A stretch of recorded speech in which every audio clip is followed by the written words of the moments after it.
How we doing today? This is Sylvester McNutt III, best-selling author. I wrote a book called The Dear Clean Journey. Today I want to talk about how to get over your ex. It's something that we struggle with in this culture a lot. It's something that you don't really study in school. Your parents never talk to you about it. Your friends don't know how to do it. Relationship gurus and experts, they tell you, let them go. Let that person go. They don't love you, but that's not realistic for most of us because we still have that feeling. We still care about that person, and we still love that person. So, like, how do you get over your ex, right? So, what I want to do is I want to talk about it and give you a couple ways, like a couple steps that you can actually take to help you get through the process. So, step one, I think the most important thing um, is defining what it means to get over someone. We hear it all the time. Get over that person that treated you bad. You don't need them. But what does it actually mean to get over someone?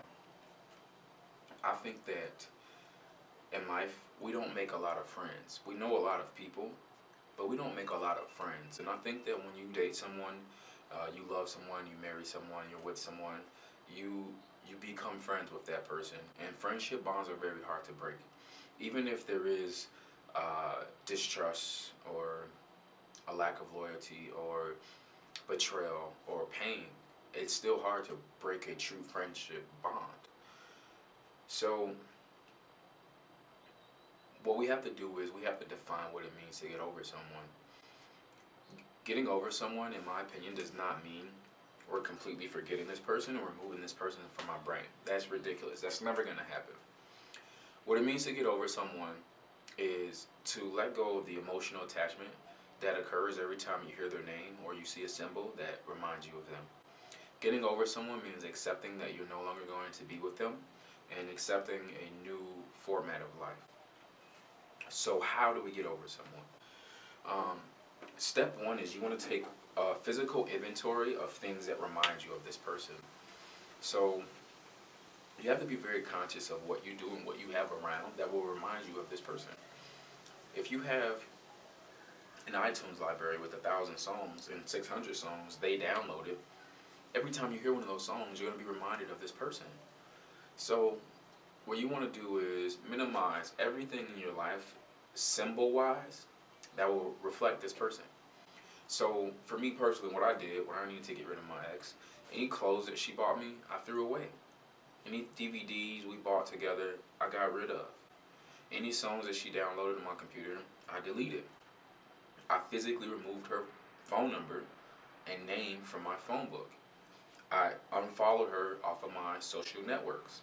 Sure, I care about you, but every time I see you, it brings up pain for me because we're not together. I'm trying to get over you. Sorry, I'm going to unfollow you. In this day and age, friends and family, we all network.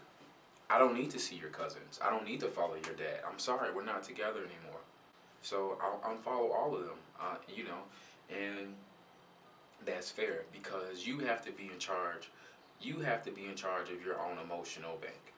So if you're seeing symbols that are reminding you, you don't owe it to someone's cousin or to follow them on Facebook. No, listen. I love you. I love your family. I respect them, but I also love me and respect myself enough not to give myself pain in everywhere I turn. If my house just reminds me of you, maybe I need to move. If this state reminds me of you, maybe I need to go to a different state. In order to get the emotional happiness that you want, you have to take the steps and make the sacrifices necessary. Step two, you have to be in control of how the contact is going to be. If there's a kid involved, I understand that you guys may need more communication than most people who don't have kids. If you don't have kids and you both have decided to move on, cut the communication. Cut the communication.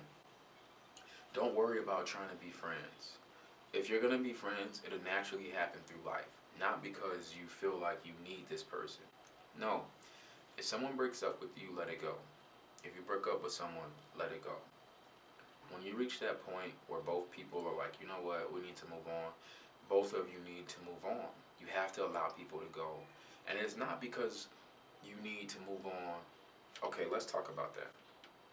Here's another step. Moving on does not mean moving on to another person.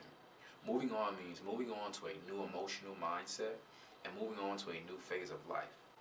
If you love someone and you're intimate with someone, not only sexually, but intimately within the mind and the heart and spirit, you're not going to be able to move on to someone just like that.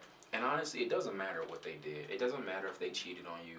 It doesn't matter if they move on quick. None of that matters. What matters is you're struggling to move on. So give yourself the time you need to move on. Don't just jump into something with somebody else just to fill a void. That void will only make it darker and colder for you. Because what you're going to find is you're going to ruin that next person. Because that next person is not going to be the person you really want. So, in this process, I challenge you to find yourself.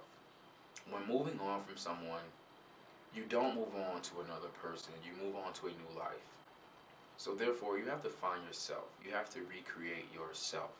You have to recreate a new version of you. And that could be simple things. Maybe you take up a new hobby. Maybe you start doing yoga. Maybe you start traveling. Maybe you start listening to more country music. When you date someone and you're with someone for so long, your lives mold together and your lives become each other's lives. So when you move on, you have to move on from things that are going to remind you of them. So create a new life for yourself. If you guys went to Subway every Friday at 4 o'clock and 8, don't go to that Subway ever. Go eat pizza. Go do something else. You have to completely shift your mindset. Then what I want you to do is to be very conscious of things you watch and what you listen to. Some of the songs you listen to may make you sad. It may make you it might remind you of this person. So if you're just listening to, Adele or Drake or, any artist that really generates a lot of emotions, maybe stay away from that. Maybe listen to just instrumentals. Maybe listen to like some soul music, some really good, music that makes you feel good. Maybe some Bob Marley or the Beatles or something like that.